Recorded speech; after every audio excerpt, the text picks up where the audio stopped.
All right. Welcome back. We're in Jeremiah 17, part 3. For those of you who are watching it live, we had a bit of delay because the power was out and there was no internet, which makes me want to ask y'all to make us all like right down the street from each other. So we could all been like, let's go to the park. Let's just do it here. This will be fun. So I waited around and I was kind of like, oh, we'll just do it tomorrow. But this was pressing upon me. And I was like, I don't want to lose how I feel about the text right now. So we're in it. We're in it and we're doing it. All right. So kind of, I guess we'll start with a little bit of a recap. So we've kind of been out of Jeremiah 17 for a couple of weeks. We have been in Jeremiah for a minute. It's been a minute. And Jeremiah is in, of course, always, as we've seen, one of the most awkward and interesting spaces for a person is probably as a prophet, because you are not only living within the nation, but you're also called to live separately from the nation. And that could be distressing amongst some of the other things. They're trying to kill him and he's being reminded of where Yah is. And so this week we're gonna deal with Jeremiah's plea. He makes a plea to Yah, like he prays and he asks Yah for something. And it's interesting, Yah's response to Jeremiah. Like Yah responds in a particular way to Jeremiah. And I'm going to kind of like, we're going to look at Jeremiah's prayer and Yah's response, and how Jeremiah's prayer, because of who he is, the prophet, I don't believe is singular to just him, but I think it's a heart cry. It's a plea just based upon what he's observing. Because remember, Jeremiah's a seer. Yah shows him things. He's interpreting the environment. He's distressed because of it. And it's so interesting too. I mean, most of us, when we were introduced to the book of Jeremiah, we were just to the prophet Jeremiah. He's called the weeping prophet. He's always crying. And it's funny because we haven't seen much of Jeremiah crying. And I think it was Jeremiah's weeping and crying was misrepresented, because it's really Yah's weeping, crying, and pleading with the people. And Jeremiah just happens to be the vessel that's doing a lot of it. But we're going to see here Yah's heart. So the main focus of our lesson is on the Shabbat. So I thought it quite comical that the power went out on Shabbat as I was getting ready to talk about Shabbat. But in the second part of this chapter, which we're going to really dive into, or in our part 3, we're going to look at the Shabbat, and I'll give you this as a preface. I'm not going to go through, and what should you do on the Shabbat, and what should you not do on the Shabbat? I'm going to give you that answer ahead of time. And the answer to that is, the more you know about the function of something, the more you'll understand about what to do and what not to do. You don't learn the rules of something before you learn the function of it. Just like Yah didn't give us a bunch of rules before he displayed his character. The Torah opens up with Genesis, Bereshit, where Yah literally declares his sovereignty over everything.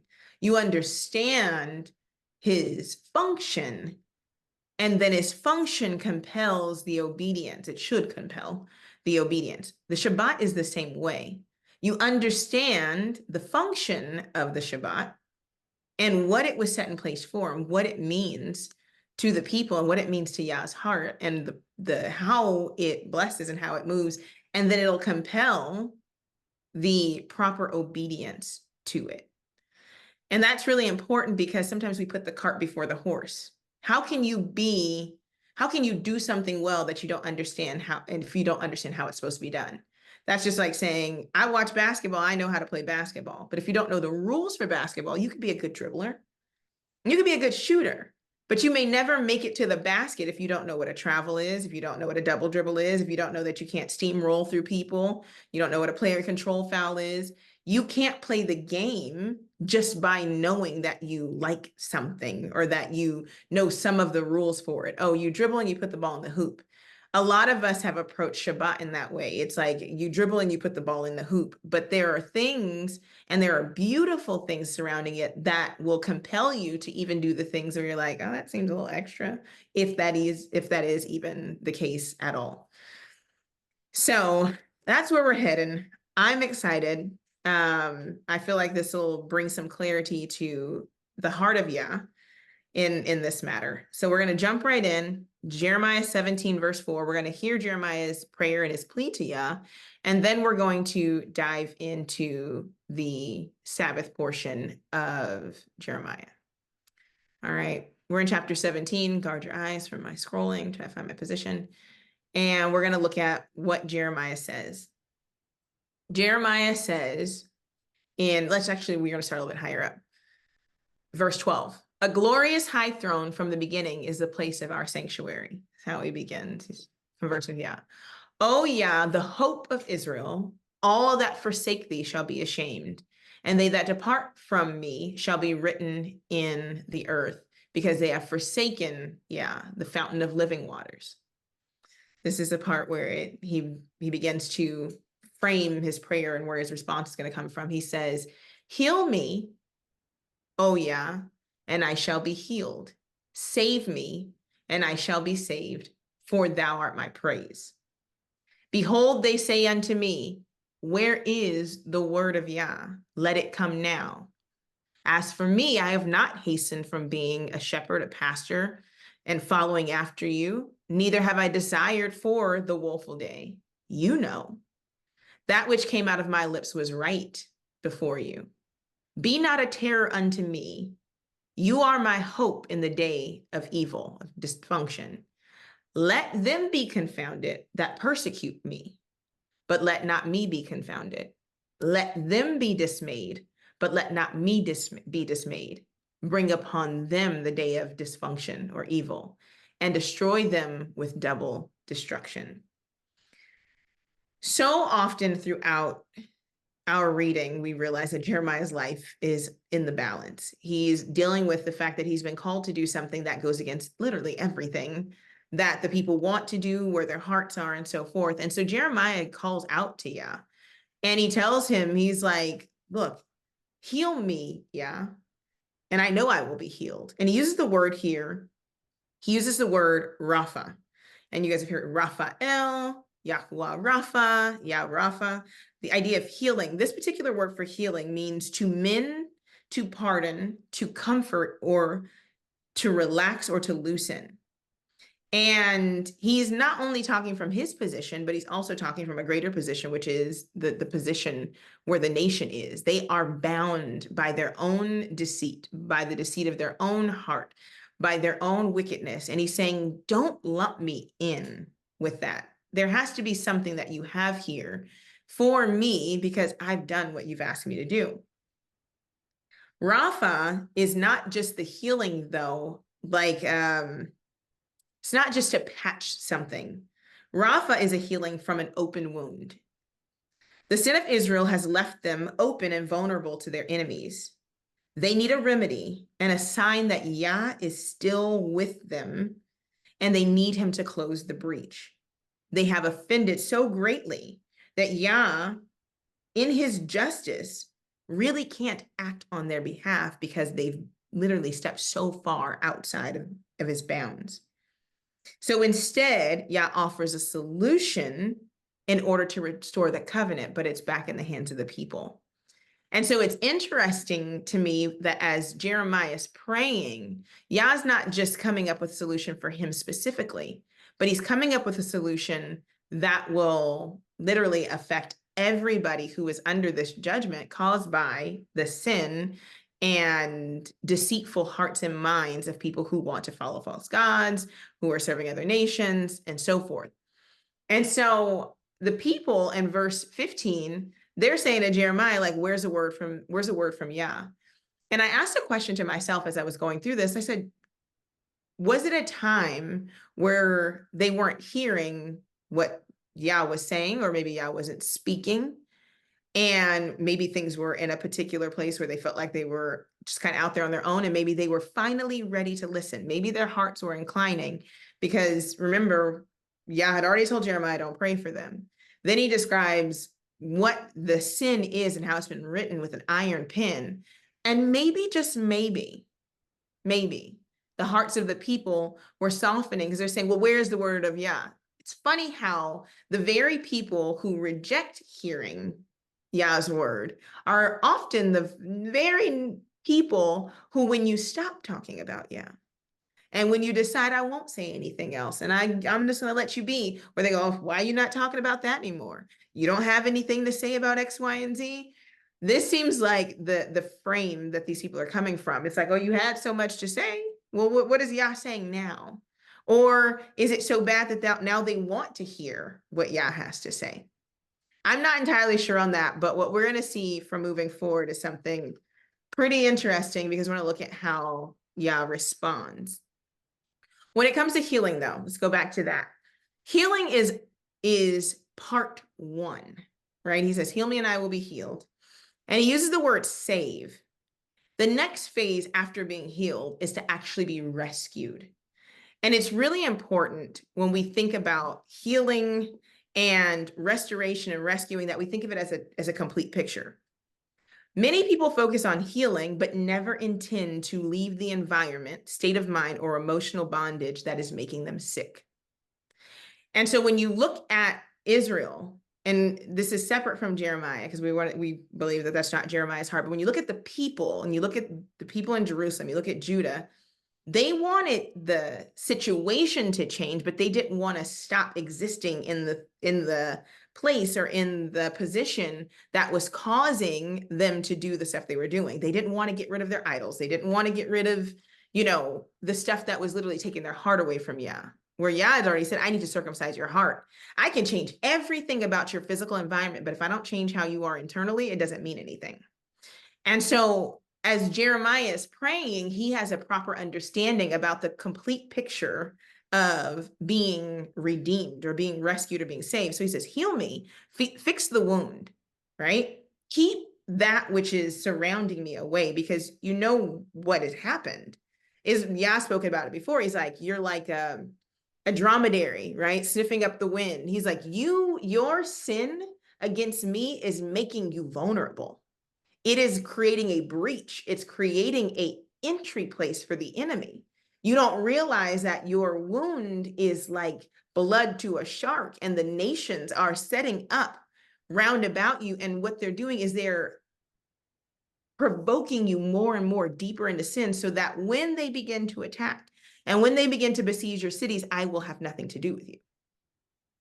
And so when it comes to even how we internalize how, like, the process of cleansing or so forth, we like the healing. We don't want to feel sick, but we don't want to change our behaviors and our habits that make us sick.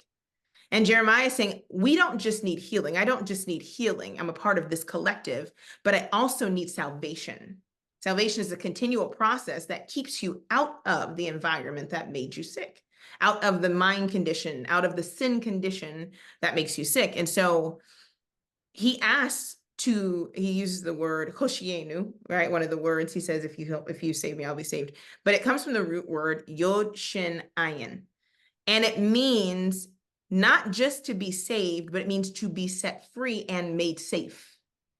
Jeremiah was praying that he would be set free from his connection to the people, but overall, the people needed to be set free from the bondage of sin and death that they were accumulating to themselves.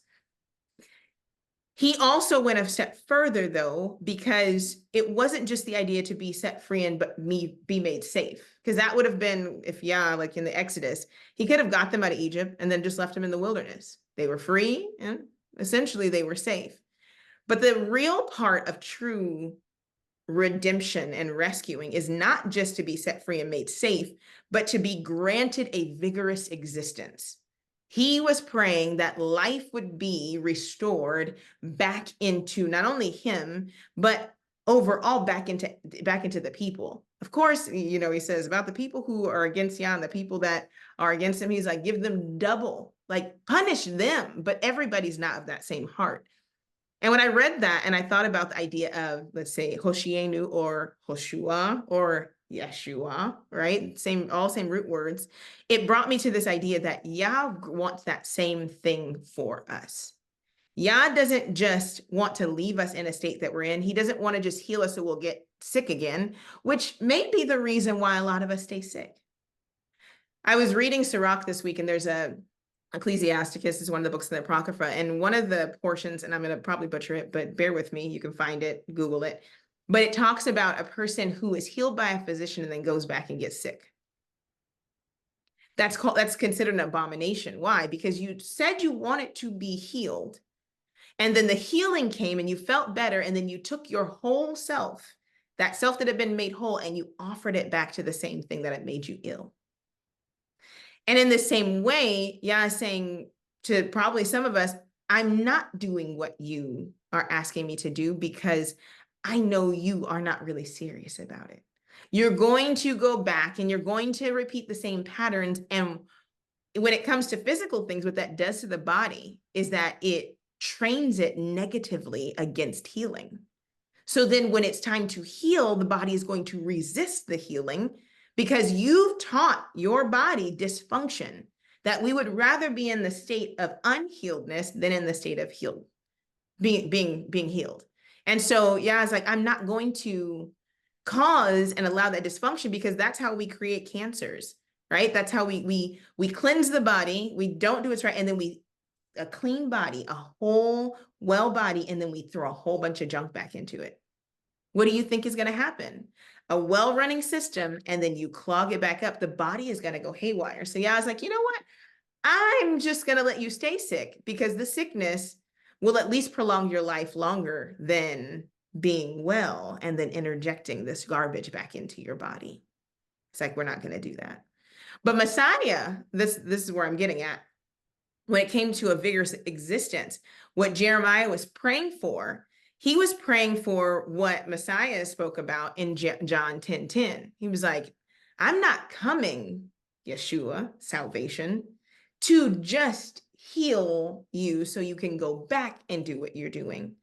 I'm coming so that you can have life, and that life more abundant. I'm coming so that you could have a vigorous existence. I'm coming so that everything that is within you, every good thing that is stored up in your body, everything that I have placed in you, that you can begin to actualize it to my glory. Jeremiah is like, can we get to that? And so after Jeremiah prays, Yah doesn't give Jeremiah a singular response. Yah's response is a response that only Yah could give. And Yah says this, or Jeremiah says this is what Yah responds to him. Thus saith Yah unto me, go stand in the gate of the children of the people. He's like, I thought you were just going to save me, and you sending me back out here to these people. Go stand in the gate of the children of the people, whereby the kings of Judah come in, and by which they go out, and in all the gates of Jerusalem. He's like, you're going to put me right back out there. Like, not just in a regular space, but imagine if a person said, go stand at the city entrance. Go where everybody's coming in and where everybody's coming out. And say unto them, so now he had to preach in the gates. He's done this before. Last time he did this, they tried to kill him. And say unto them, hear you all the word of Yah, you kings of Judah, and all Judah, and all the inhabitants of Jerusalem that enter by these gates.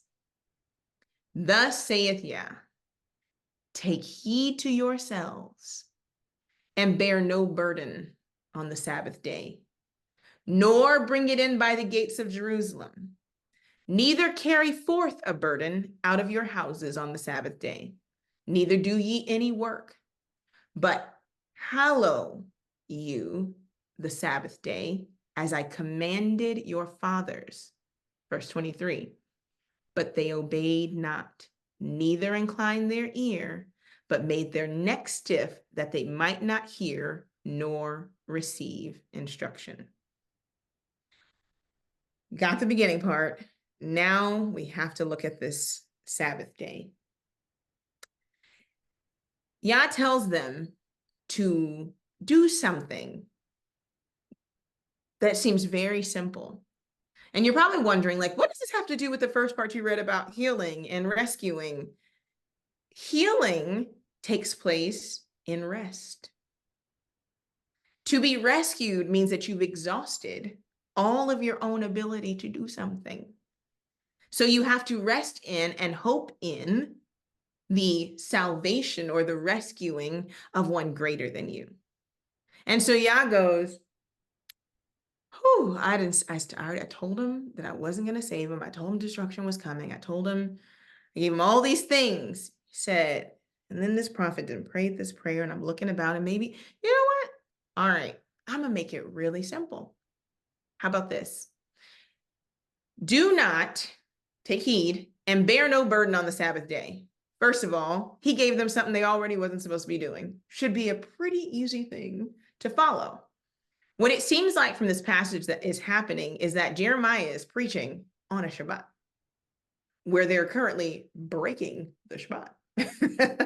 They are currently participating, it just seems, in merchandising and in exchange of goods and trading on the Shabbat. And he's preaching as people are coming in and out, saying, you know what? If you want to reverse everything, go ahead and just stop with this commerce thing you're doing. Or maybe Yah is beyond my imagination. He's telling them ahead of time because they're going to do it, and he knows they're going to do it because they've been doing it. But it seems like he's having to do it in the thick of them doing the very thing. And many of us have been in that position. I mean, mainly around probably, let's say, probably pagan holidays, where you're trying to talk to somebody as they're opening their Christmas gift, or as they're preparing their Easter baskets, and the peeps are out at the store and there's bunnies and everything, and you're trying to talk to them. We all know that during that time, it's almost as the time is too far spent for correction and change. So he tells them to go. And it's interesting because he doesn't just say, the word they uses is interesting. So he says, do not lift up or not bear. The word here for bear is nasa, like nasa. And it means to like lift up a standard or like to lift something or to carry something. So he's being very specific on what he's talking about. Says, do not lift up or to carry up or to bear a burden. The word here for burden, and I can just hover over it so you guys can see, it's the word massa. It's masa, but massa. And it has a dual meaning. It means to carry a load, and it means a burden, but it also has to do with concern or weight. In Ezekiel 24 and 25, the prophet said, that whereupon they had set their minds to is also a form of burden. So Yah wasn't just calling for them to not do something physical, but of course this is Jeremiah, he's calling for them to change their mind and their heart about what they're doing. And it goes back to us as well. When we're participating and we're trying to do something that Yah tells us to do, especially when it comes to the Sabbath, we're like, oh, I'm not working, but I'm worrying. Oh, I'm not bearing a burden, but I'm annoyed, or I'm carrying a weight into the Shabbat. He's saying, let it go and let me do the work of healing and restoration. It's literally a plea of like, how about this? Stop what you're doing. Stop trying to work yourselves and literally let me take it over. The word there for work, where he says, don't bear a burden, nor bring anything to the gates, nor carry forth anything on the Sabbath day, neither do you any work. The word here is different from the work of like asa, which is to make something. It's literally trade, mission, business, service toward one's wealth, which is why in my earlier assertion, I was talking about the fact that literally this could be them literally in the process of trade, commerce, business, work, because they're serving their own wealth. Almost like how our minds get. It's like, okay, well, if I'm gonna be in trouble, and if y'all getting ready to destroy this place, and I got to make sure I get enough money in my pockets so I can X, Y, and Z. He was like, hey, yeah, that's not going to work. That's not going to cut it either. And so he looks over everything that they're doing, and he literally tells them, stop. And could you imagine what it would have looked like with the response, right? Because it is also in my mind's eye that, and well, as Dr. Wilda C. Gaffney would say, in my sanctified imagination, that the people are not just trading internally. The gates of the city are open because they're welcoming in the foreign nations to be able to trade and make commerce. We know, just us, and we'll get into a little bit more, we know the function of the Shabbat, right? It's supposed to function as a ceasing of commerce, right? It's supposed to rest. It's supposed to be for man, not man for the Shabbat, but, Shabbat's for man.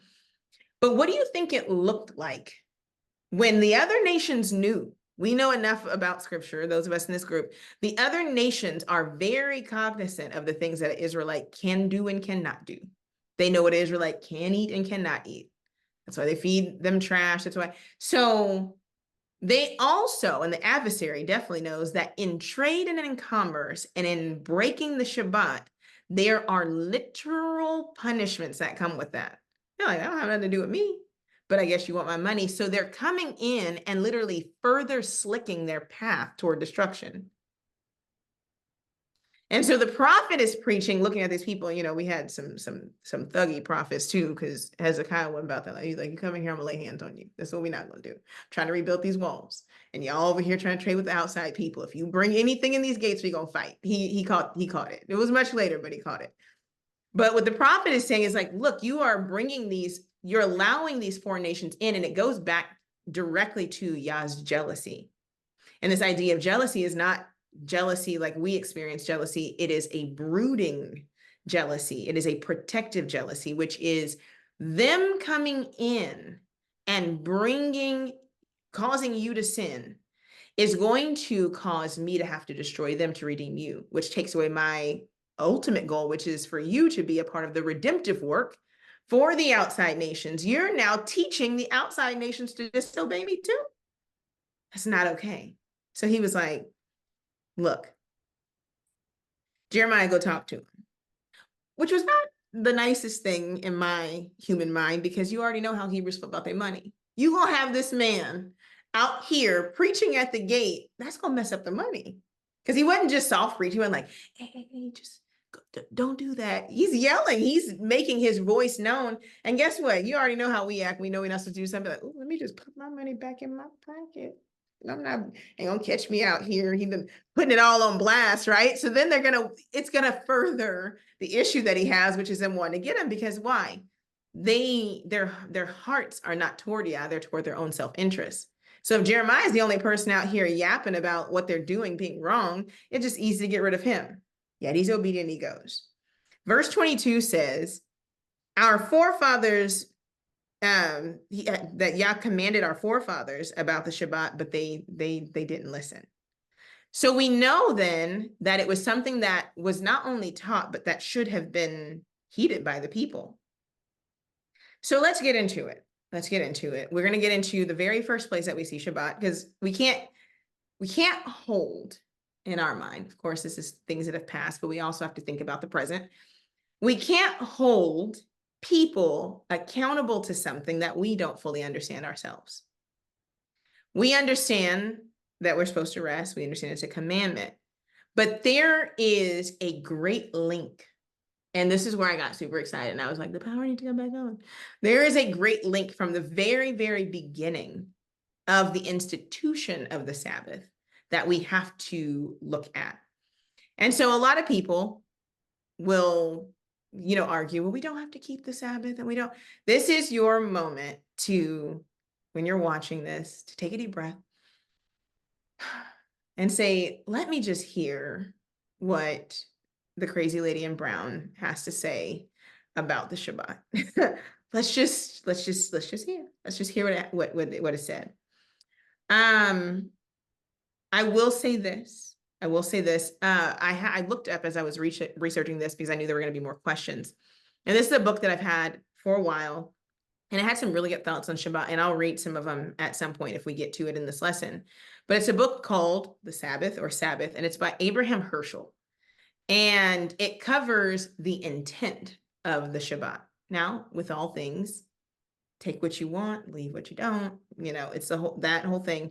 But it really helps to get an understanding of how the Hebrew culture and context views the Shabbat. And so in the book, it talks about the sanctification of the Shabbat, but it deals with time and space, which are really important, because a lot of times our minds are so Western that we think of Shabbat as a space or as a state of being. And Shabbat transcends so much of that. Shabbat has to do directly with the sanctification of time. That was a very, very important part of our culture. That's why we have appointed times. We believe that certain times and certain things have to be done a certain way. We're agrarian. You have to plant at a certain time. You have to harvest at a certain time. Ecclesiastes, it's all over. Why? Because things are done in specific times and seasons. Shabbat was not just so that you can rest to work. That's Western. Shabbat is because you were never supposed to be a slave. That was never the intent of Yah for us. So it could not be resting from slavery or resting from harsh labor. That was not our make. We were supposed to set apart time that transcended everything else in this universe to commune with Yah, so that it could fill us up for our greater function and goal, which was to be cultivated into the likeness of image of Yah and be salt of the earth and light to the world. That's where we got it. So you think of Moshe when he goes up on the mountain, right? It was literally this communion between him and Yah, face to face. And when he came back, there was evidence of it. Shabbat should be when we come out of Shabbat, we should have evidence that we were before Yah. And it should literally fuel what our function is in the world. So the very first time that we see the word holy, literally the word Kadash or Kodesh, is used directly in connection with the Shabbat. Very first time that Yah uses that word, and this is holy, it's the Shabbat. So this is my first thing that made me excited. So you guys get to nerd out with me just a little bit. All right, so let's go to Genesis. And we're going to go to chapter 2, and then we're 2 through 3. You see me like rocking in my seat because I'm super excited. All right, chapter 2. Thus the heavens and the earth were finished, and all the host of them. And on the seventh day, Elohim ended his work, which he had made, and he rested on the seventh day from all his work which he had made. And Elohim blessed the seventh day and sanctified it, because that in it he had rested from all his work which Elohim created and made. Now on the surface you go, I've read that a bunch of times. I love it. It's so cool. All right, now here comes the cool part. Let's go to the verse where it says, let me see, remember. So we have to get to the verse. So he says, and remember the Sabbath day to keep it holy. And remember, so it rested on the seventh day from all of it. Hold on, let me find my verse. So in that verse where he says, and remember, and he sanctified it. Verse 3. So when you go to verse 3, he goes, the word it, the it does not exist in Hebrew. It doesn't exist at all. We don't have, and if you take in Hebrew classes, you understand that there's no gender neutral. It's either masculine or feminine. There are signifiers in this passage that tell you that the Shabbat is not a it, but the Shabbat is a him. Shabbat is a him. So let's get this one. All right, let's go to Exodus. So we get Shabbat here. We're going to go to Exodus, and it's going to literally spell it out as clear as we possibly can. Then we'll get into what our ancestors heard about the Shabbat. All right, so verse 8, Exodus 20, verse 8. Remember the Sabbath day to keep it holy. We'll read the rest in a second. Let me show you. If you look at the bottom in the Hebrew, and for those of you who are Hebrew students, you can read a little bit, then you can just get right ahead of me. It says, Zakior, et Yom HaShabbat, le Kadsho. It doesn't exist because Kadsho, this O at the end, makes it a masculine possessive. It literally says, remember. So we have Zakor et Yom HaShabbat, and it's le Kadsho. It literally means remember the Sabbath day to keep him holy. Now, of course, your mind is probably going all the directions that my mind went at that time. But let's go ahead and take a second and look at what the purpose of the Shabbat was. Why is Yah telling a people in Jeremiah something that he told us at the beginning of time, that he's telling the nation as they've come out of the house of bondage? Why is he reiterating the same thing over and over and over again? So we're going to go back just a little bit. I'm going to go to Exodus 16 because that's where we get like a full layout of what Shabbat looks like. And I want you to look at Shabbat. I told you, let's look at the overall purpose of it as less of just a bunch of rules that you do and don't do. And we're going to look at it as a training. And we talked about this in our book club. We're going to look at it as a training on trust and mistrust. Because the issue that Israel has is that they don't trust Yah, which means that they can't love Yah. You can't not trust somebody and say you love them. Because before there is love, there is trust. Before a child understands that my mom feeds me and my dad feeds me, or I suckle at her breast, and that means it doesn't have a meaning yet. There is a need, and then there is the need met. And in the relationship between Yah and Israel, Yah is meeting a need, but the response, it's not clicking. So we see that in Jeremiah. But before we got to Jeremiah, Yah did the same exact thing with the infant nation coming out of the house of bondage, who had learned mistrust because of abuse and misdeeds at the hand of their captor. And he's reframing their mind around food. And it's attached to a day of rest, which should be pretty simple, right? So Exodus 16, we know, we're just going to read it though. And they took the journey from Elim. All the congregation of the children of Israel came into the wilderness of Sin, which is between Elim and Sinai, on the 15th day of the second month after their departing out of the land of Egypt. And the whole congregation of the children of Israel murmured against Moses and Aaron in the wilderness. Now, for all intents and purposes, I'm just going to change the murmuring to a baby crying, right? It's like a child crying. Why? Look, I'm hungry. Babies cry. They don't know that my mom loves me and she's not trying to starve me. My stomach is grumbling. So they cry. That's the language that they have as an infant. So we're taking this infant nation. They get out there and they start crying. And it's funny that they text us children of Israel too. And the children of Israel said unto them, so they're wah, wah, wah. Would to God we had died by the hand of Yah in the land of Egypt, when we sat by the flesh pots, and when we did eat bread to the full, for ye have brought us forth into the wilderness to kill us, this whole assembly in hunger. Now, if you've ever been around a hungry baby, when a baby gets hungry, if you've never been around one, then you're gonna hear from me. People will tell you, nurses at the hospital, seasoned moms, don't let the baby get too hungry. Because the baby gets indignant when it gets too hungry, where you're literally trying to feed the baby and it's not latching, and it's so hungry that it's not even functioning. And if we could probably hear the words of the baby, it was like, why didn't you just leave me in the womb? Why didn't you just let me die if you were going to starve me? It's very, very childish how they're responding, right?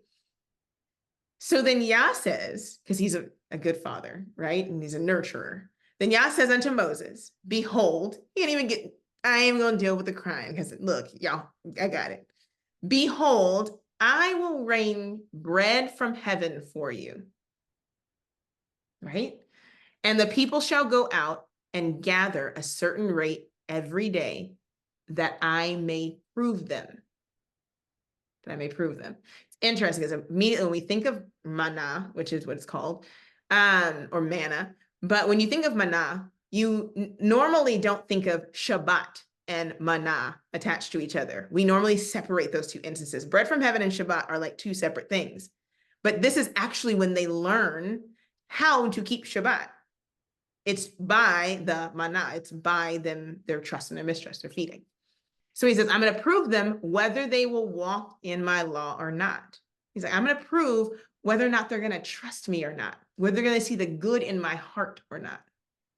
And it shall come to pass that on the 6th day, they shall prepare that which they bring in, and it shall be twice as much as they gather daily. And Moses and Aaron said unto the children of Israel, at even, then you will know that Yah hath brought you out of the land of Egypt. And in the morning, then you shall see the glory of Yah, for that he heareth your crying against Yah. Like you're crying toward him. And what are we that you cry to us? He's like, I'm not your mom. I'm not your daddy. I can't feed you. He's going to take care of it, because it was never about Moses and it was never about Aaron. They were literal individuals who were supposed to be helping the people understand the heart and the character of Yah. And Moses said, this shall be, so he goes, he says, when Yah shall give you in the evening flesh to eat, and in the morning bread to the full, for that Yah heard your cryings when you cried to him against him. And what are we? Your murmurings are not against us, but against Yah. They're to him. So he's like, I'm not the one doing this. Maybe you saw me with the staff at the Red Sea. This is not some magic that I can do. You need to understand who your source is. It's not me. It's not me. And Moses spake unto Aaron, say unto all the congregation of the children of Israel, come near before Yah, for he has heard. This is not our doing. Like they are making that very, very abundantly clear. And it came to pass as Aaron spake unto the congregation of the children of Israel, that they looked toward the wilderness, and behold, this part's so cool. And behold, the glory of Yah appeared in the cloud. It's one of my favorite verses.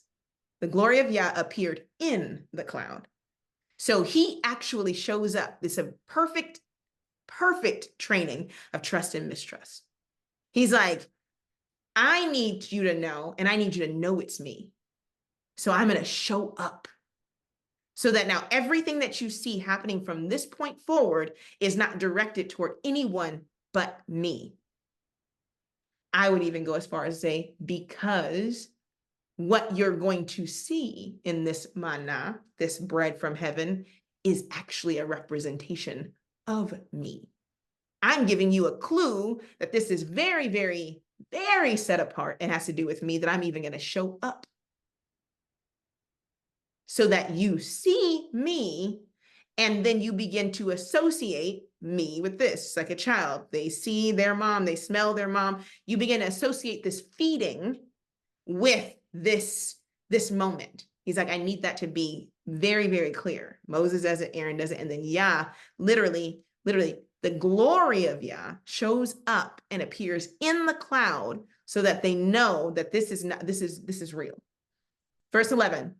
And Yah spoke unto Moses, saying, I've heard the murmurings of the children of people. Speak unto them, say, at evening you shall eat flesh, and the morning you shall be filled with bread, and you shall know that I'm Yah. He repeats this so many times. If you've ever been around small children, it takes a lot of repetition. Even when they don't respond back to you, we're taught as parents, we're supposed to talk to them. I'm going to feed you. You soothe them with your voice. You keep reminding them, especially when you have toddlers, because they don't have any natural good sense on time at all. And so you could be preparing something to eat, and then they're whining, and you're talking to, I'm making your sandwich right now, and I'm going to cut it, and I'm going to put it, like Yah is literally being the perfect parent. He's like, say it again. Say it so they hear it. Say it till they believe it. Show them that you're doing it. He's doing this literally before them. He's like, I'm doing this thing for you. And so, he says, you know why? He says, and ye shall know that I am Yah, your Elohim. And it came to pass, verse 13, that at even the quails came up and covered the camp. And in the morning, dew lay round about the host, so around everybody. And when the dew that lay was gone up, behold, upon the face of the wilderness, a small round thing. I read over their legs, it's an italicized. A small round thing as small as 4 frost on the ground. If you don't know what that looks like, think of like if you live somewhere where you get frost on the ground, small as frost on the ground. And when the children of Israel saw it, they said one to another, it is manna. He's like, what is it? That's what literally manna is. What is it? For they wist not what it was. So they called it just like we do. What is it? It's called what? It's a whatchamacallit, right? And Moses said unto them, this, so you know, this is the bread which Yah hath given you to eat. This is the thing which Yah hath commanded. Gather of it every man according to his eating, omer for every man, training them. This is how much you need. According to the number of your persons, so everybody has a ration to themselves. Nobody has to share with anybody. You all have enough. Take every man for them which are in his tents. So the men are going out to gather, and they're supposed to take account of everyone that's around, and they gather enough. And the children of Israel did so and gathered some more, some less. Why? Some had bigger households, some had smaller households. You're not in competition. Sufficient for what you need. And he that gathered little had no lack, and he that gathered little had no lack. They gathered every man according to his eating. And Moses said, look, do not leave any of this until the morning. Notwithstanding, right? Trust and mistrust. They did not hearken. They hearkened not unto Moses, but some of them left of it till the morning. And guess what? It got worms and it stank. This is what I love when it stank. It did. And Moses was wroth with them. Why? He's like, goodness gracious. Like, you literally have bread coming down from heaven, and you still have food insecurity. You still don't trust. You still are that psychologically damaged that you don't get it. He's like, okay. So he says, was wroth with them, and they gathered it every morning. So guess what? Yah's not even saying nothing. He's just keep doing it. Keep doing it. You know what? Because guess what? We all have at least experienced this. If you do something good, and then immediately when somebody does something bad, you take it away, it actually creates mistrust. Because now it's like, well, then if I do this, are you not going to? Then you operate in fear. Yah did not want us to operate in fear. He wanted us to operate in obedience and trust. Trust and know that if I say I'm going to do something, that's exactly what I'm going to do. So guess what? They kept it. It did exactly what it was going to do. It bred worms, it stank. They're like, oh, I got to get rid of this. Next day comes, every morning, every man according to his eating. When the sun waxed hot, it melted, it was gone. And it came to pass that on the 6th day, here goes that Shabbat thing where he was like, it wasn't enough to just tell them to rest. He was like, I have to train you to trust me. He says, and on the 6th day, when it came to pass, they gathered twice as much bread, 2 omers for one man. And all the rulers of the congregation came and told Moses, and he said unto them, this is that which Yah hath said. Tomorrow is the rest of the holy Shabbat. So this goes all the way back, right? The holy Shabbat unto Yah. Bake, which you will bake today, and seethe what you will seethe today. Bake what you're going to bake, cook what you're going to cook. Prepare. He says, and that which remaineth over, lay up for you to be kept until the morning. Now, this is a new level of trust. He's like, but last time we kept stuff, it got worms in its tank. So we going to be hungry tomorrow? He's like, watch this.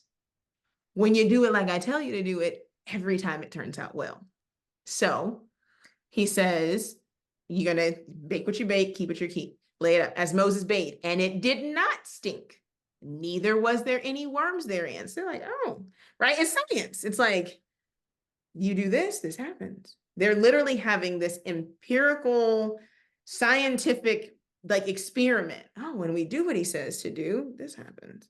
When we don't, this happens. And it's harmless on the surface. It's harmless because it's around something simple. Yeah, I was like, the people are the children. So guess what? They know they have to eat.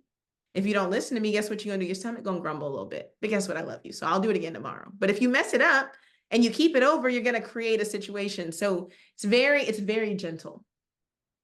And Moses said, eat today, for today is a Shabbat. So guess what he does? 6 days go by, and he's like, let me tell you what today is. Because see, you guys are in captivity, so you don't really understand this whole rest thing. Today is a day of rest. And like, huh? Yeah. Yah's going to literally give you double today, so you don't have to do nothing tomorrow. For real? Yeah, easy. Easy, right? Like, so he just want me to just chill? That's it. Okay. Like, sure. So he tells them, it's Shabbat unto Yah. It's very important. Like, you're resting unto him. Today you shall not find it in the field. 6 days you shall gather. So we're telling him again. But on the seventh day, which is the Shabbat, in it there shall be none. Here we go. And it came to pass that there went out some of the people on the seventh day for to gather. They found none. You got to learn the hard way. It's always somebody. And Moses, then Yah said unto Moses, finally, he's like, how long refuse y'all to keep my commandments and my laws? See, for that Yah hath given you Sabbath. Therefore, he giveth you on the sixth day 2 days. Abide ye every man in his place. Don't you know what? Don't you even leave. You gonna learn like this. Don't leave the house. How about that? Don't even go out, because y'all don't have the good God-given sense to not search for the bread. You're just gonna go out and look. So when I read this, it made me think about when you first get chickens. So when you first get chickens, they don't know where their home is. And so you have to teach them how to roost. You have to teach them how to go into their house at night. So for like 2 weeks, you lock them up and they don't get to come out of there at all. You feed them in there and everything. They need to see that as a space. And then what happens is, once you let them out, what happens is when the sun goes down, their natural circadian rhythm is a part of their biological makeup. They'll just go back into their house at night. Moses was like, we're gonna have to treat these people like chickens. Look, on this day, don't even leave, because you don't know how to act. And he said, let no man go out. So the people rested on the seventh day. I'm going to stop there. He goes on to the manna. After this training, eventually they got it. They were like, okay. So much so that eventually later they start complaining about, you just going to keep sending us the same stuff all the time. Our people, they need help. But when Yah reinstituted, and I did all that, I read all that, because when Yah reinstituted the Shabbat, he didn't just say work and then rest, because they were a free people. Work was different. Work was different. And that is one of the questions that often comes up with people, is like, well, what does the Shabbat look like? The Shabbat looks like the same thing it's always looked like. It's not directly connected to work. It's directly connected to trust. And so if we just take our minds back briefly to Jeremiah 17, the issue was the people had fully lost trust in Yah, because they were working, trying to gather when they should be resting, because they destroyed their relationship with Yah in such a way that he wasn't sustaining them as they were used to.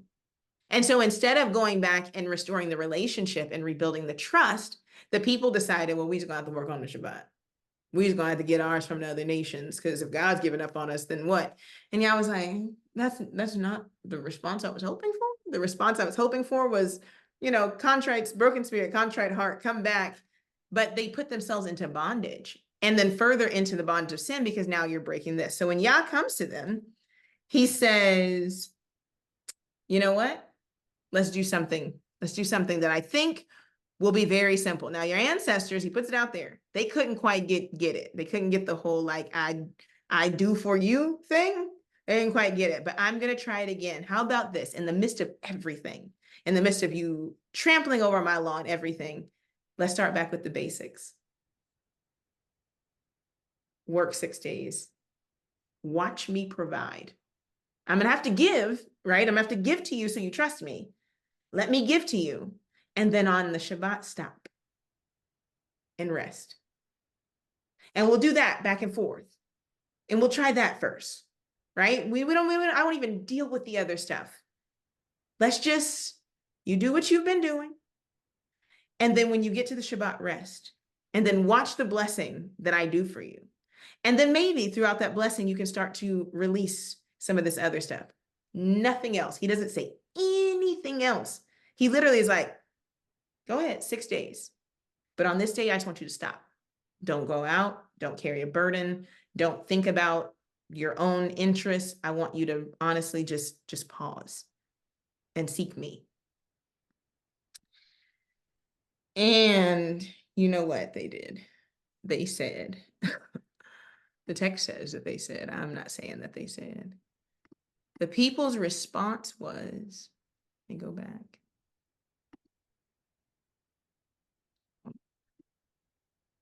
Their response was, here we go, verse 23. I commanded your fathers, but they obeyed not, neither inclined their ear, but made their neck stiff. So he tells them, that they may not hear nor receive instruction. He's like, they didn't want it. And it shall come to pass, though, Yah says in verse 24, if you will diligently hearken unto me, saith Yah, to bring in no burden through the gates of this city. He literally, everything he said, I'm going to destroy you. Babylon's coming. He's like, guess what I'm going to do? If you keep the Shabbat, says, and you don't bring burdens in to the city on the Sabbath day, but you hallow the Shabbat, as has been determined from long before. He says, and you don't do any work therein, verse 25, then shall there enter into the gates of the city kings and princes sitting upon the throne of David, riding in chariots on horses, they and their princes, the men of Judah and the inhabitants of Jerusalem, and the city shall remain forever. Yeah, I was like, you see, I feel a way about the Shabbat. I feel a way about the Shabbat. You see why. And he says, and they shall come forth from the cities of Judah and from the place of Jerusalem and from the land of Benjamin and from the plain and from the mountains and from the south, bringing burnt offerings and sacrifice and meat offerings and incense and bringing sacrifices of praise unto the house of Yah. You know what that also means? That means wealth. The system of sacrifice and people coming and people, even the outside nations, because that was one of the things that Solomon spoke about. He was like, other people will see this place and will bring their wealth to this place. He was like, you think you're making a little money because of the people that want to spoil you coming. He was like, if you obey me, you will have more wealth than you could ever be able to hold or understand. You talk about people wanting to see the beauty of Zion, people wanting to see the beauty of the apple of Yah's eye. He was like, what I can do if you would just rest. If you will just obey me and trust me, is so much more than you could ever imagine. And he doesn't leave it to imagination. He literally tells them, he's like, you know what? I know you don't understand, so I'm going to tell you. You want princes and kings and wealth and offerings and incense, and you're doing all this to other gods because you think that they have it, but you don't have it because you won't trust me. You won't trust me. Verse 27, he said, but if you will not hearken unto me to hallow the Shabbat day, and not to bear a burden, even entering in at the gates on the Sabbath day, then I will kindle a fire in the gates thereof, and it shall devour the palaces of Jerusalem, and it shall not be quenched.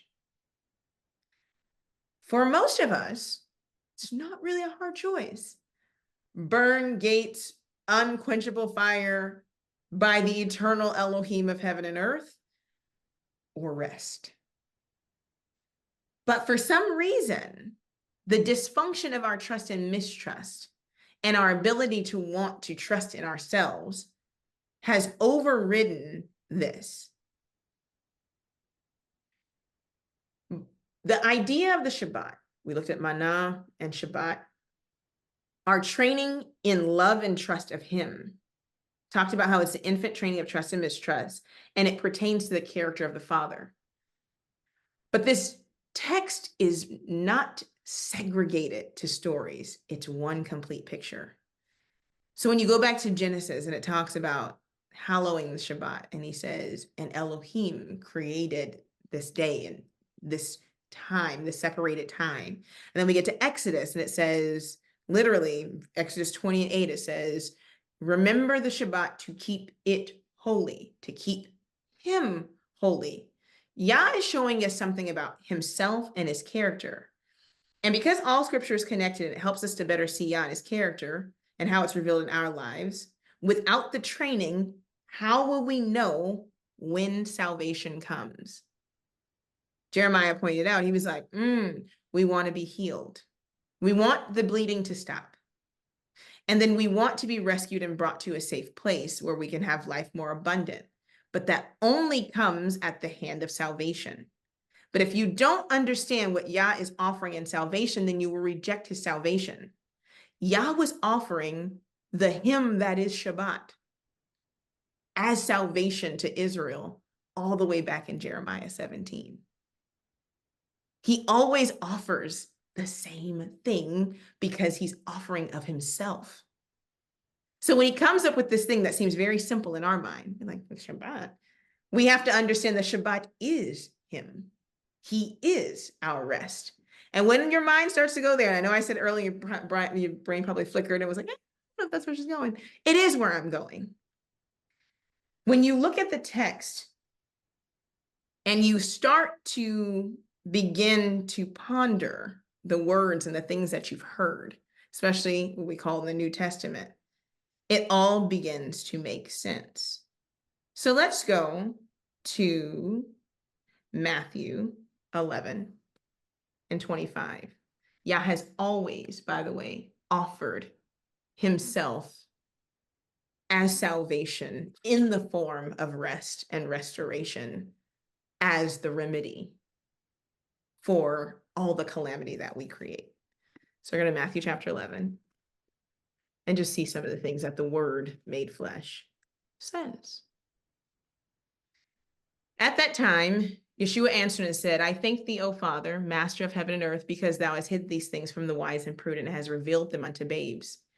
Even so, Father, for it seemed good in thy sight, all things are delivered unto me of my Father, and no man knoweth the Son but the Father. There we go. Neither knoweth any man the Father save the Son, and he to whomsoever the Son will reveal him. Come unto me, all ye that labor and are heavy laden, and I will give you rest. Take my yoke upon you and learn of me, for I am meek and lowly in heart. You shall find rest unto your soul, for my yoke is easy and my burden is light. What do you think the word, every time it says rest, here is? Shabbat. We are so disconnected because of words, unfortunately, from what's being said. But this picture that is described here is the perfect picture of revealing that which seemed very concealed to a disobedient people. Yah had from heaven offered his rest to every single generation without question. He trained them in it. He's like, no, I'm going to take my yoke. What is a yoke? Take this learning opportunity. What did we see in the Shabbat? What did we see in the manna that was connected to the rest? So take this learning opportunity so that you can learn about my salvation and restoration. It says, learn from me, trust me, and learn in the process that I'm meek and lowly of heart. And guess what? You're going to find rest for your soul, because you were not made to be a beast of burden. You were not made for that.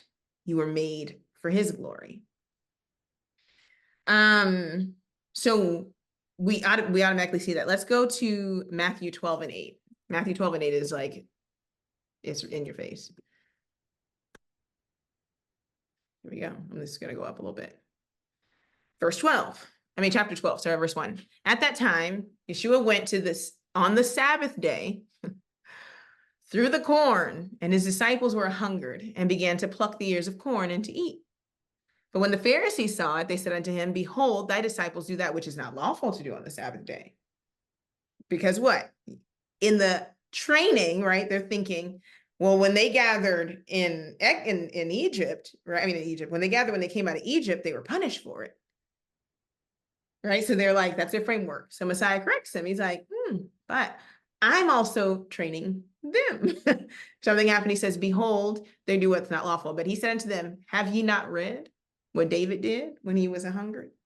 And that they that were with him, how they entered into the house of Elohim and did eat the showbread, which was not lawful for him to eat, neither for them which were with him, but only for the priests. Or have you not read in the law? It's a clapback king, by the way. Or have you not read in the law how on the Sabbath days the priests in the temple profane the Sabbath and are blameless? But I say unto you that in this place is one greater than the temple. But if he had known what this meaneth, I will have mercy and not sacrifice, you would have not condemned the guiltless. For the Son of Man is master even of the Sabbath. What does it mean to be master of the Sabbath? What was being taught was not the Shabbat, it was attached to the Shabbat.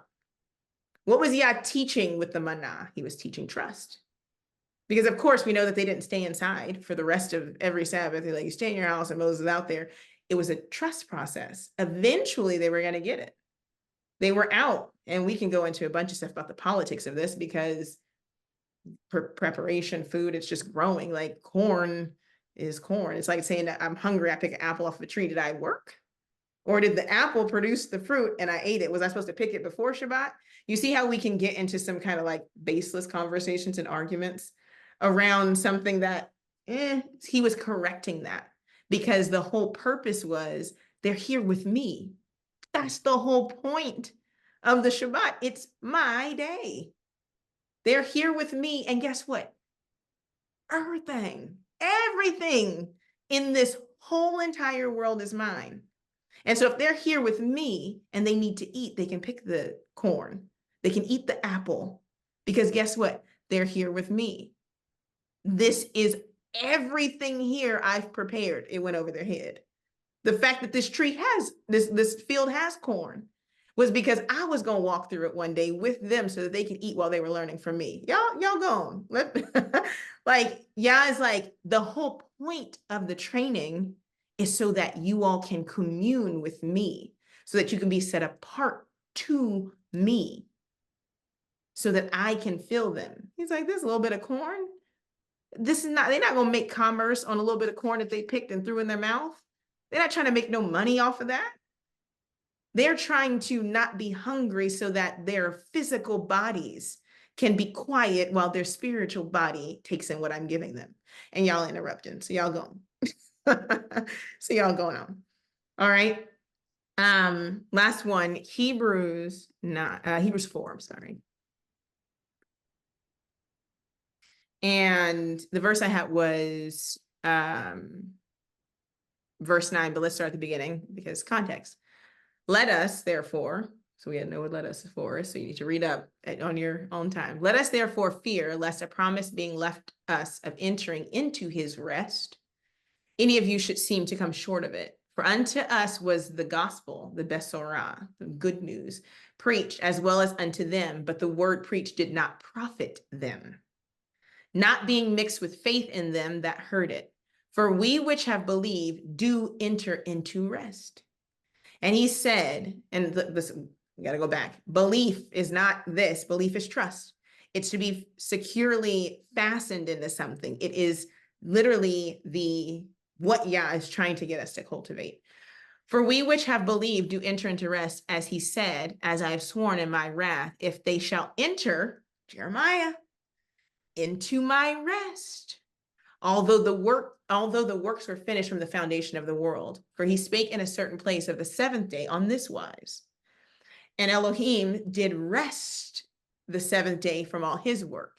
And in this place again, if they shall enter into my rest, seeing therefore it remaineth that some must enter therein, and they to whom it was first preached entered not in because of unbelief. Do these words that seem like here, when you actually put them in the context, it brings this very high fruit low, because we didn't know, we didn't understand that this is talking about the Shabbat, because our eyes were blinded. We were told not to do it. You're told not to do it. So then when you see it, you don't understand that it has a physical attachment, a function for building trust and literally bringing us closer to Yah. But now when the writer writes, right, you're like, oh, okay. So it says, verse 7, again, he limited a certain day, saying in David, today, after so long a time, as it is said, today, if you will hear his voice and harden not your hearts. For if Christ had given them rest, then would he not afterwards have spoken of another day? Right? So literally, Paul is responding to the very thing that everybody argues about. If he's the Lord of the Sabbath, which means that we don't have to worry about the Sabbath anymore, then wouldn't he have given him another day? Clearly, the answer is no. He's like, he didn't. He is it, period. He's not somebody who's adopting it. He's not someone who's changing it. He is it, and you're meeting him as rest right where he is without moving. There remaineth therefore a rest to the people of Elohim. For he that is entered into his rest, remember the Shabbat, remember the Sabbath day and keep him holy. For he that is entered into his rest, he also hath ceased from his own works, as did Elohim from his. Let us labor, therefore, to enter into that rest, lest any man fall after the same example of unbelief. For the word of Elohim is quick and powerful and sharper than any two-edged sword, piercing even to the dividing asunder of soul and spirit, and of joints and marrow, and is a discerner of the thoughts and the intents of the heart. Neither is there any creature that is not manifest in his sight, but all things are naked and open unto his eyes, with whom we have to do. Literally, it's been there and it's right in front of us, but when we thought of Messiah as Sabbath, we were taught that it was now this new Sabbath, this different thing, not realizing that the same Sabbath rest that was laid down in the foundation of the world was the same Sabbath rest that was talked about in Exodus, is the same Sabbath rest that Yah is offering to the people in Jeremiah, is the same Sabbath rest that when the word became flesh and dwelt among us spoke of, and is the same Sabbath rest that Paul is also offering for the redemption, for the healing, and for the rescuing of the souls of Yah's people. Never changes. It's not a new Sabbath. It's not a new law, but the physical embodiment of what was written of old. What will redeem? He is healing attached to the rest. He is the savior that Jeremiah spoke about, and he's the healing and the balm of Gilead and everything else good that Yah has always had. The people couldn't see their salvation in the Sabbath because they refused to be set apart as he was set apart. They refused to be set apart as the Sabbath was set apart. They refused to be set apart as Yah was set apart, not knowing that they were two in the same. Can't reject the Sabbath and have Yah. That's when Yah chooses to show up. Then you miss your visitation over and over and over again because he already told you when he was showing up. 6 days, if you want to put it into very simple human terms, 6 days out of the week, the God you serve is busy holding the whole universe together. But on the 7th day, he stops it all to sit down with you. And he's consistently done that throughout creation because he loves you. That is the beauty. He works. We are benefactors of his work. And when he rests, we all rest. That was the picture in the wilderness when the Shekinah glory came upon the camp, they stopped. And as long as that cloud was upon the camp, they didn't move. And when it lifted, guess what? They moved because it was greater than just a one-day Sabbath. He was like, there's going to come a day when I'm never going to remove my glory, and where we will sit and where we will rest and where we will sup and commune forever. And all the things that are and were and can be will be revealed because you will be able to have direct, intimate relationship and contact with me. But we don't even train in the knowing of Yah because we don't sit with him. And so we don't even really believe in what eternity will be, because for many of us, and some of us, I mean, I would say most of us in this space do, but a lot of people have not gotten to that point where literally you get so enraptured in what Yah brings to the table when he sits face to face with you and feeds you in his word that you don't want it to stop. I don't know if anybody else has been in the middle of like something and Yah's revealing something and your kids come or somebody comes, you're like, no. Let me finish. It's that thing where he was like, you don't have to worry about that anymore. But if you've never been trained in that, and if you've never had that experience, then that doesn't matter. Then that seems like, what does it matter? But when you've been there and we've experienced it, some of us at high holy days and just in our moments of solitude where Yah showed up and the tears began to fall and the heart began to soften and things began to make sense. And you knew like you knew that Yah was literally opening and unveiling things. And then it ceases. He's like, See, that doesn't have to stop. And what he's saying is, but for now, as you're trained to trust me, and as I fill you up and send you out so that I can continue to cultivate you, I set apart every week this time for you. It's for you. That's why the Sabbath day is not, it's not, Yah doesn't need you to show up. You need to show up. You need to show up. But then we beg and plead and pray 6 days a week. Yeah, I just want to, he's like, if you wanted to just hear me, I set apart a day where you need to lay down your burden, unoccupy your mind, and wait for me. I heard in that, and I read in that book by Abraham Herschel, he said this, he says, on the Sabbath day, we care for the seed of eternity that's planted in our soul. It's the time to have the seed of eternity. It's the time for the part of Yah that is in us to connect with its source, thus fueling and feeding not only our spiritual person, but also our physical and our mental and our emotional. We're going to end in Exodus 31, and we're going to start in verse 1. And this is just another moment where I'm like, I love when the Bible just comes together and it works. It always does. I put Ezekiel, Exodus 31. All right. And it's a little bit further down. We're going to go and we're going to start at verse 12. And Yah spake unto Moses, saying, speak thou also unto the children of Israel, saying, verily my Sabbaths ye shall keep, for it is a sign between me and you throughout your generations, that you may know that I am Yah, and I sanctify you, make you holy. You shall keep the Sabbath, therefore, for it is holy unto you, set apart unto you. Everyone that defileth it shall surely be put to death. For whosoever doeth any work therein, that soul shall be cut off from among his people. 6 days may work be done, but in the 7th is the Sabbath of rest, holy to Yah. Whosoever doeth any work in the Sabbath day, he shall surely be put to death. Wherefore the children of Israel shall keep the Sabbath, to observe the Sabbath throughout their generations, for a perpetual covenant. It is a sign between me and the children of Israel forever.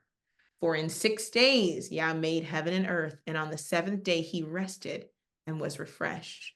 And he gave unto Moses, when he had made an end of communing with him. This is very much a part of this. Moses was literally communing with Yah, and the last thing that he says to him is this. And he gave unto Moses, when he had made an end of communing with him upon Mount Sinai, 2 tables of the testimony, tables of stone, written with the finger of Elohim. The last thing in Yah's love letter to us was, show up. He's like, I'm always there, show up. The part that people hinge on is like, and if you don't do it, you're going to die. Everything that's not connected to its source eventually dies. Everything that's not connected to its source eventually will be disconnected from its community. Everything.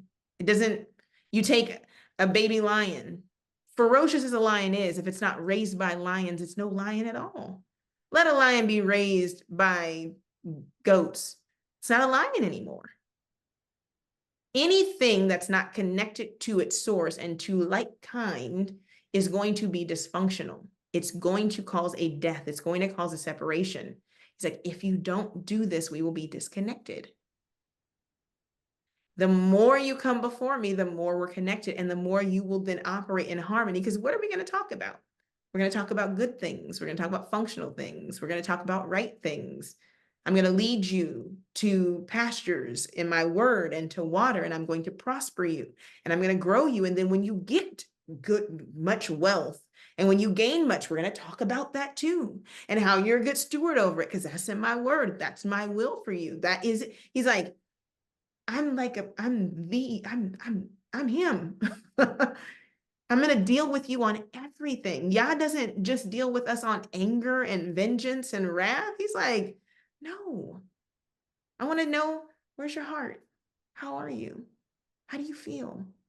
How did that feel this week? Let's sit with that. What was frustrating? What could you have done differently? Where did you not think where did you think I let you down, but I was actually there, but you couldn't see it because you were so busy? Let's reflect on those things. Our problem as a people, unfortunately, is we haven't been loved well. And so when someone seeks to love us, we think that we have to work for it. And Yah was like, you can't work for this. This is a gift, not of works. It's not something you can boast in. Oh, Yah's mine, gang, gang. Like, that's not it. He's like, that's not there. He said, I literally care because you're mine. And many of us have not had those kind of claims. Like, nobody has staked claim like that in us, where it's like, you care, because we grew up with parents similar to the text. Parents who were just trying to survive, parents who were just trying to make it, parents caught up in generations of, sin and so forth, and things that have hindered them, or they were doing the best that they knew. But Yah was like, that was good, but this is what it should be. He's like, when you're done at the end of the week, I want you to sit and I want to know, I want to talk. I want you to, and it's like, huh? The God of heaven and earth cares about what frustrated me this week and what, yes. He's like, leave all that here. And guess what'll happen? Like Moshe, when he came off the mountain, your countenance will show, because you've had a heart to heart. And it's going to show on you. It's going to show in literally in every part of you. A person like, well, you look so well rested. What did you do? Oh, you look so... People will begin to inquire, because it really has an effect. And Yah is literally saying, this is what I have for you. And then, like they did in the wilderness, we turn around and we say, this light bread, this day. And he's like, wow, clearly you ain't had the bread, and clearly you ain't shown up on the day, because that's how you feel about it. And at the end of Jeremiah 17, he had to tell him, look, this is it. Either you want me or you don't. Either you love me or you don't. Either you're going to trust me or you won't. And I'm not going to chastise you. I'm not offering any of those things as like the ultimate end. He's like, I can take all that off the table if you just come and rest in me. That's it.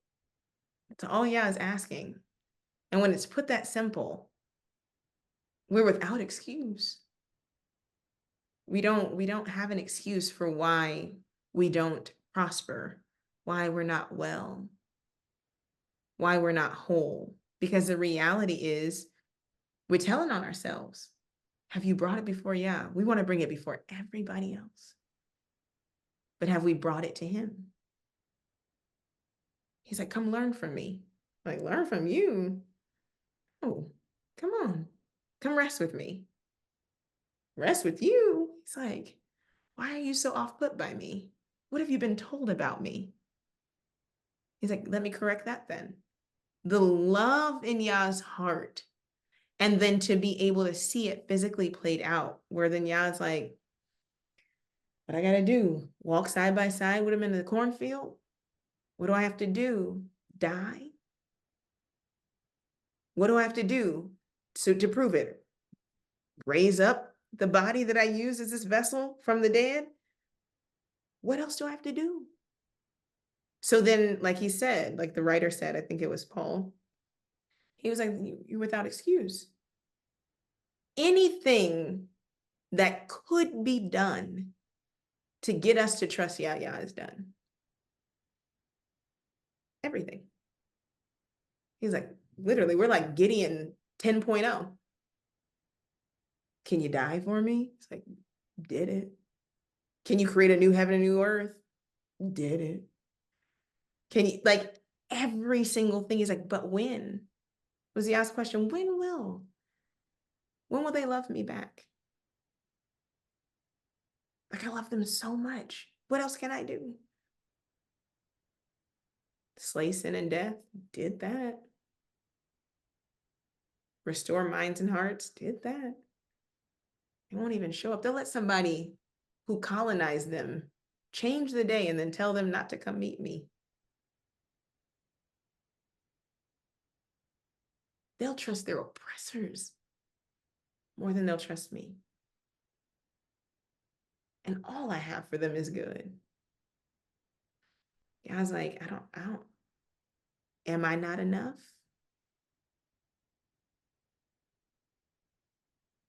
And we're forced to sit with that. And it's to me first. I'm like, how do I not trust you with everything?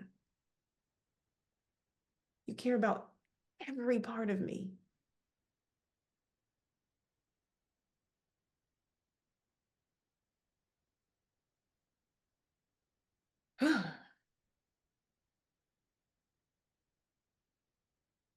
That's the end of Jeremiah 17. It's the end of Jeremiah 17. When we get to Jeremiah 18, God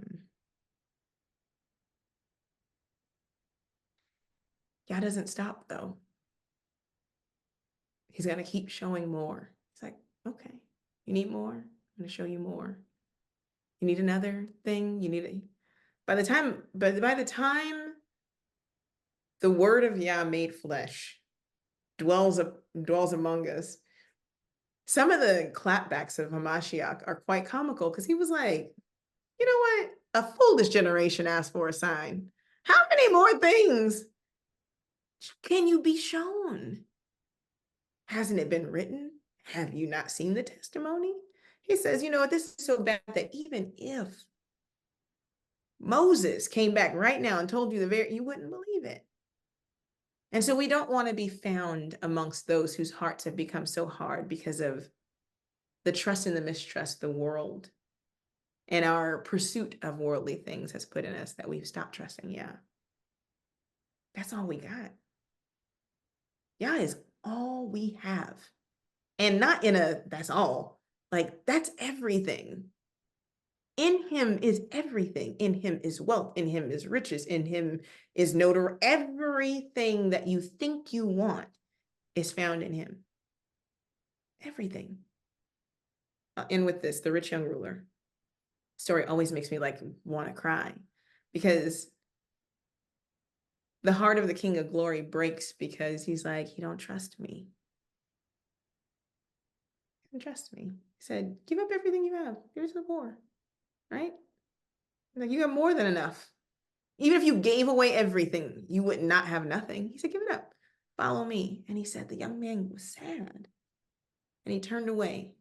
And it made Hamashiach sad. And he said he didn't even know that I would have given it to him now. We gave it all back now and in the world to come. I was like, I'm not asking. Are you kidding me?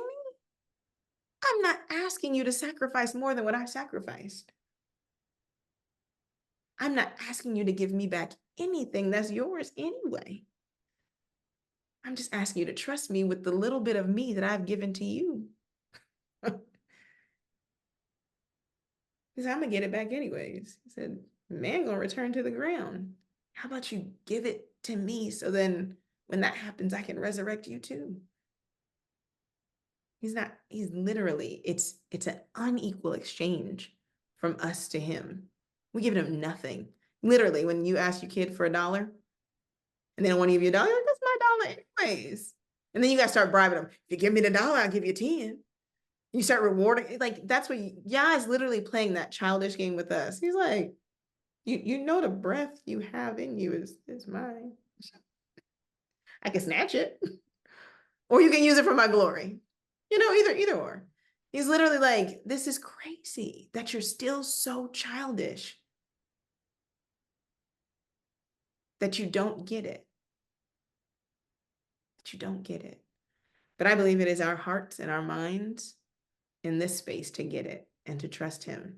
And I believe that we'll see Yah do exceedingly and abundantly more than we can think and imagine, because we know it's his heart to not only to heal us, not only to close the gaping wound, but to save us, to bring us to a place of safety, and to allow us to live a life and that life more abundant.